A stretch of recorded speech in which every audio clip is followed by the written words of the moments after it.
Hey guys, it's Shara from Woodshop Diaries, and in this video, I'm going to show you how to build a simple floating corner desk.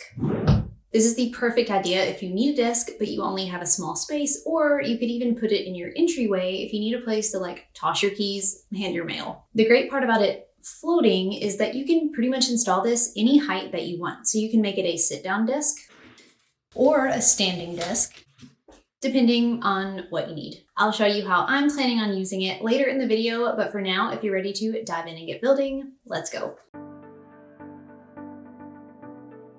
This video was sponsored by my friends at Skillshare. To get started on this project, first, I needed to cut a small square of plywood for the desk top. To cut this, I used my circular saw and Craig Rip Cut Guide. I already had a full sheet in the shop to cut this from, but if you wanted to just grab a pre-cut quarter sheet to save on waste, that would be plenty for this project. Once the square was cut, I measured about 8.5 inches from opposite corners and cut along this diagonal to make the front of the desk.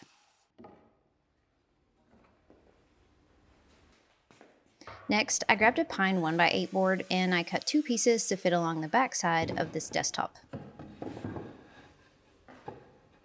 Once these pieces were cut, I ripped the rest of the 1x8 board down into 3.5 inch wide strips, which is basically a 1x4. So if you didn't have a table saw, you could just grab a 1x4 to use instead. From one of these strips, I cut 2 pieces with one end square and one end beveled 45 degrees. These pieces should fit down the short sides of the desktop, just like you see here. After I made sure that everything would fit, I set the plywood to the side, sanded these boards, then drilled pocket holes to assemble. First, I attached the 2 1x8s together at the back corner. Then I attached the short 1x4 pieces, one on each end. By the way, all of these measurements in this project can be found in the printable plans that I've linked below. I wanted to add a small drawer into this desk for some extra storage, so I needed something to mount the slides onto. So for this, I cut 2 more pieces of 1x4 with the ends beveled 45 degrees to fit between the back and the front pieces. These were a bit tricky to install because of the beveled ends, but I used a couple of screws from the inside at the front. Then I screwed through the back 1x8s to attach the other end. I used my speed square to make sure that I kept these at 45 degrees while attaching. The most important thing here is that once installed, these pieces should be parallel so that they're the same distance apart at the front as they are at the back. Okay, so I realized that I should have drilled pocket holes earlier in the 1x4 pieces to attach the top. I don't really want to add a screw through the top or anything because I don't want it to be visible, so I'm going to use pocket holes from the bottom, but I should have, like I said, drilled them earlier, but I didn't, so I'm gonna drill them now.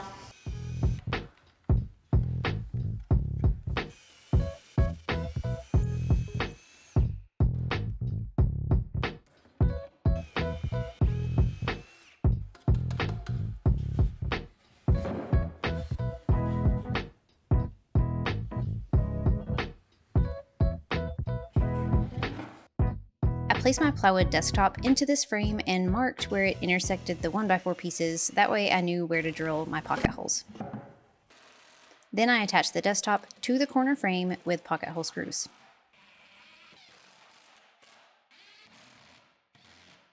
Now all I needed to do was add the drawer. I installed 10-inch drawer slides into the desk so that they were about 3/4 inch inset from the front edge. I cut strips of 3/4 inch plywood to 2.5 inches wide to build my drawer with, and I cut the front and sides as usual. But I cut the back pieces to make a V shape to utilize as much space as possible. After edge bending the tops, which is completely optional, I glued and nailed this drawer box together.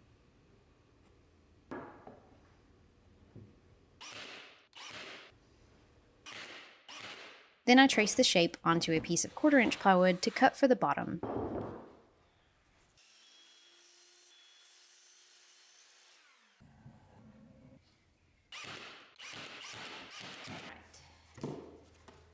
After gluing and nailing this on, I installed the drawer into the desk and added a piece of 1x4 for the drawer front with a couple screws from the inside.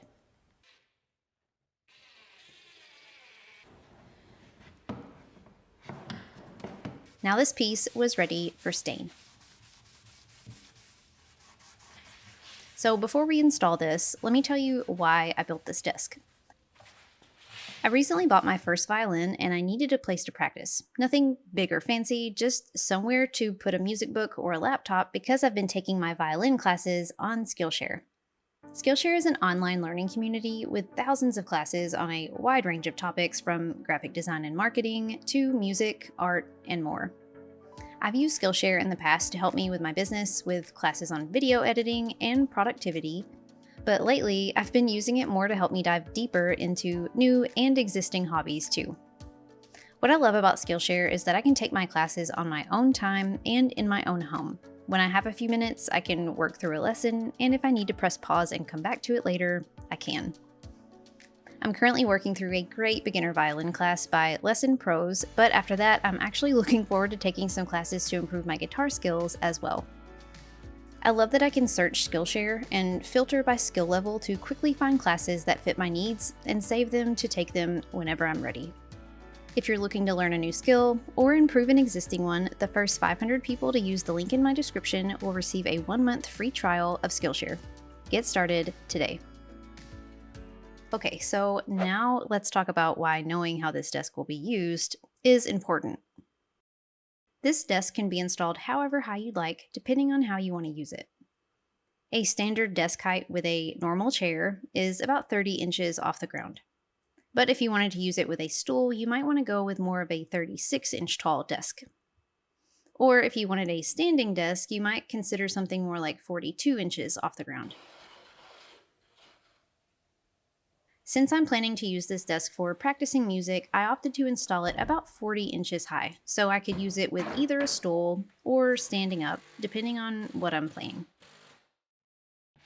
So I measured up from the floor about 43 inches and lined the top of the back with this mark. I secured with screws into the wall studs, making sure to keep it level. I used 2 screws at the top and 2 at the bottom. Then I screwed a couple hangers on the wall to hang my violin and guitar on. I have found that I'm much more likely to practice when the instruments are readily available and not locked up in the case. I'll put the drawer back into the desk in just a minute, but to finish off this little music corner, I needed a few additional accessories. So I had some scrap wood and I'm gonna make a little shelf to hang on the wall to put my music books in.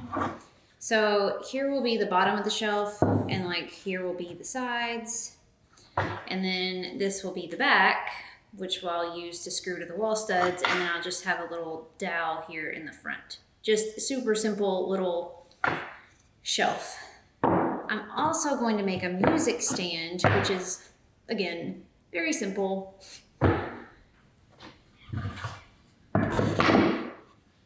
Here's a little stopper in the front, scrap piece of 1x whatever to keep the book from sliding off. And then here's the back that will support the book so it will stand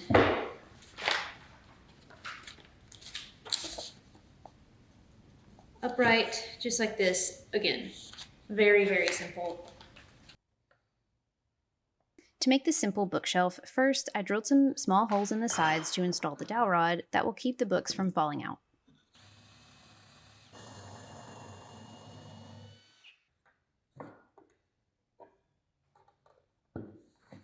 Then I stained the pieces before assembling. I use wood screws to assemble the shelf, as you can see, but you could also use brad nails and glue, or pocket holes, or dowels, whatever.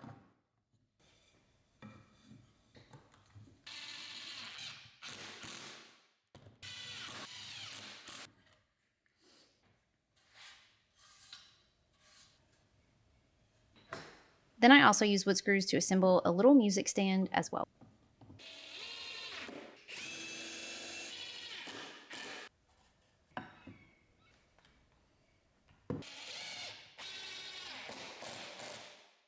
I had considered hanging my music stand on the wall, but I decided against it. but I did install the bookshelf using a few screws into the wall studs.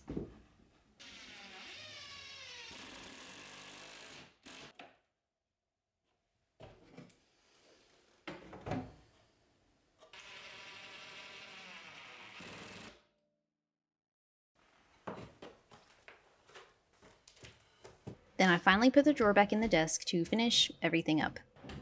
This drawer is perfect for accessories like a cleaning rag, rosin, guitar picks, pencils, etc.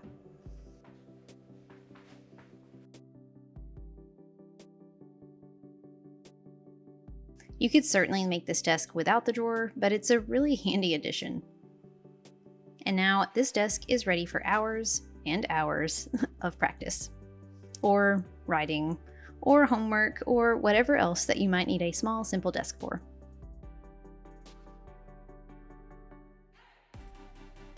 I'm super excited to have my own little music corner. It makes it much more motivating and convenient to practice whenever I have even just a few spare minutes. I hope you guys enjoyed this project, and if you notice that I'm not in the shop as much this year, it's probably because I'm here having some fun. I hope this inspires you to dive a little deeper into a new or an old hobby this year. It's a great way to recharge. I'll be back soon with some fun projects, but in the meantime, thanks so much for watching, friends, and until next time, happy building!